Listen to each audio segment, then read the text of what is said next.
Hello students, question है हमारा the angles of depression of the top and bottoms of 50 meter high building from the top of tower are 45 degree and 60 degree respectively. तो dear students, एक question में building है और एक tower है। Tower के टॉप से हम बिल्डिंग के टॉप और बॉटम दोनों को ऑब्जर्व करना है। तो हमें फाइंड करना है इसमें, find the height of the tower and the horizontal distance between the tower and the building. तो डियर स्टूडेंट्स, हमारा पहला स्टेप होता है क्वेश्चन का, हमारे पास एक टावर है और एक बिल्डिंग है। क्वेश्चन का डायग्राम है, ये हमारा टावर है और टावर की हाइट को हमने h लेना है क्योंकि हमें क्वेश्चन में कहा कि हाइट ऑफ टावर फाइंड करना है। और बिल्डिंग की हाइट हमें दी है 50 मीटर, यहाँ पर 50 मीटर लाइन में 50 मीटर हाई बिल्डिंग है। टावर के टॉप से हमने पहले बिल्डिंग के टॉप को देखना है। तो प्यारे बच्चों, जब भी हम टॉप से बॉटम की तरफ मीन्स कि डाउनवर्ड डायरेक्शन में को देखते हैं तो हमारा एंगल ऑफ डिप्रेशन होता है, डाउनवर्ड डायरेक्शन में एंगल ऑफ डिप्रेशन। और बिल्डिंग के टॉप का एंगल ऑफ डिप्रेशन टावर के टॉप से है पहला 45 डिग्री, हमें ये क्वेश्चन में दिया है। एंड फिर टावर के टॉप से हमने बिल्डिंग के बॉटम को देखना है प्यारे बच्चों। तो इस तरह से ये लाइन हमने ज्वाइन कर दिया और एंगल ऑफ डिप्रेशन जो हमारा बना बिल्डिंग के बॉटम का टावर के टॉप से, वो 60 डिग्री बना है। तो प्यारे बच्चे, ये हॉरिजॉन्टल लाइन को हमने इस तरह से ड्रॉ करके रखना है ताकि हमारा राइट एंगल ट्राइंगल की मदद से ही हाइट ऑफ टावर निकलेगी।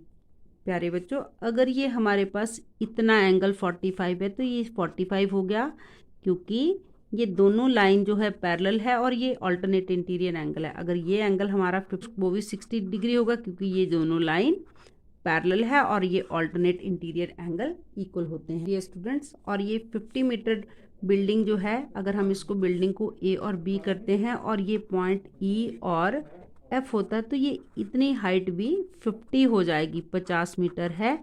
और ये जो इस पॉइंट को ये ई पॉइंट है और ये एफ है और इसको हम जी पॉइंट कर लेते हैं। तो ये जो जी और ई पॉइंट है, इन दोनों के बीच की जो हाइट आएगी, क्योंकि ये पूरा एच मीटर है और यहाँ 50 माइनस हो गया तो ये एच माइनस 50 मीटर हो जाएगा। अब प्यारे बच्चों, अब हम ट्रिग्नोमेट्री अप्लाई करेंगे height of the tower find करने के लिए। डियर स्टूडेंट, सबसे पहले हम ट्राइंगल लेंगे। ये जो पॉइंट लिया हमने G F B, triangle G F B right angle triangle है। ये 90 डिग्री है। एंगल थीटा जो है यहाँ पर 60 डिग्री है।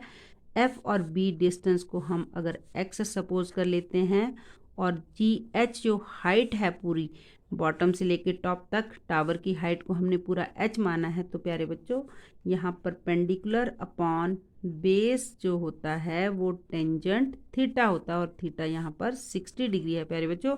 तो देखो, परपेंडिकुलर जो है जी से लेके एच तक की डिस्टेंस जो हाइट की फॉर्म में है तो इसको हमने ले लिया एच, और एफ और बी की वैल्यू हमने एक्स सपोज की है।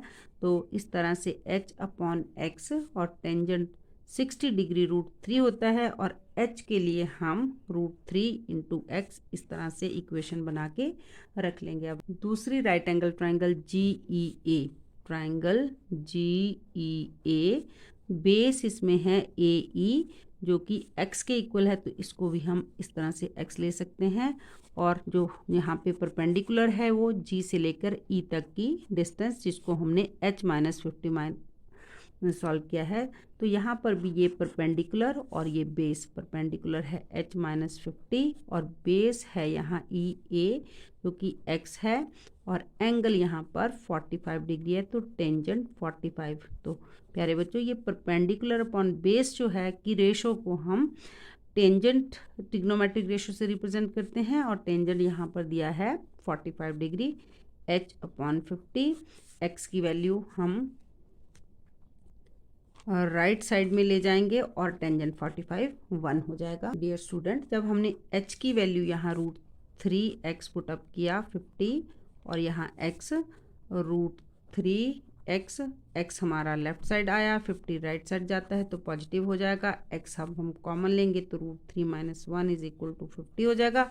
नेक्स्ट तो हमारा सिंप्लीफिकेशन, √3 - 1 50 के अपॉन में चला गया। अब हम इसको रैशनलाइज करके अब सिंप्लीफाई किया तो एक्स की वैल्यू पूरी 25 √3 + 1 आ गया, और हाइट ऑफ द टावर √3 और एक्स की वैल्यू 25 √3 + 1 जब लेंगे तो हमारा जो आंसर है इस एच की वैल्यू को सॉल्व करके आराम से आ जाएगा। तो इस तरह से हम